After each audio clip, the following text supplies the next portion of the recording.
Hi everyone, welcome back to my garden. Today I'm spending some time in my raised garden beds, planting some winter seeds and starting a little garden experiment. Today I'm planting sugar snap peas, radishes using seed tape, spinach and calendula flowers.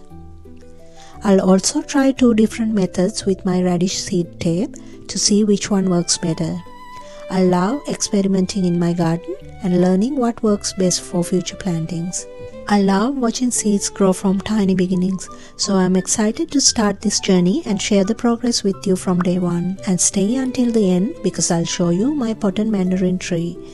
And mandarins are finally ready and I'll be harvesting them today. If you enjoy watching my gardening journey, please like this video, subscribe to my channel and leave a comment and let me know what you are growing in your garden. Now let's get planting and see what grows.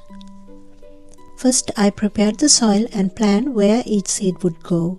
I started with my sugar snap peas. I made individual holes and planted the seeds about 5 centimeters apart and around 2 centimeters deep. After placing each seed, I covered them with topsoil and gently tapped the soil down. I'll follow the same process for the other seeds too. These peas will need support as they grow, so I already have net trellis for them once they start climbing. Next, I planted my radish seed tape. I wanted to try 2 different methods and compare the result. For most of the radishes, I tore the seed tape into smaller pieces and placed them about 5 centimeters apart and planting them around 1 centimeter deep. Then I covered them with topsoil and gently tapped the soil down. In one section, I planted the seed tape as a whole strip to see if the spacing stays correct and how the seedlings grow compared to the separated pieces. I covered that section with topsoil and tapped it down the same way. I'm curious to see which method works better and I'll share the result in a future update. After that, I made rows for my spinach. I placed the seeds along the rows about 5 centimeters apart and I planted them around 1 centimeter deep.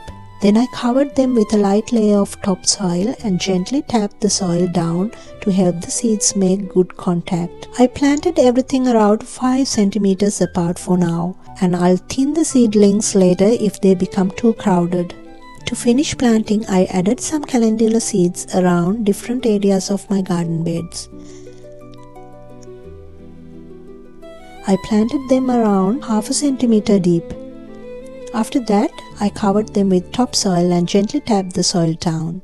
I love adding flowers to my vegetable gardens because they bring color and help attract pollinators. I think these little flowers will look beautiful once they start blooming. After planting, I gave everything a gentle watering and now it's time to wait and see which seedlings appear first. I'll keep checking on them and share their progress as they grow. I'm excited to see how this little garden experiment turns out. Before I finish today, here's my potted mandarin tree. The mandarins are finally ready and today I'm going to harvest them. It's so rewarding to grow fruit in a pot and pick fresh mandarins from my own garden. Let's pick them and see how they taste. Thank you for joining me in the garden today. If you enjoyed this video, don't forget to like, subscribe and leave a comment. I'd love to hear what you're planting in your garden. Thank you so much for watching.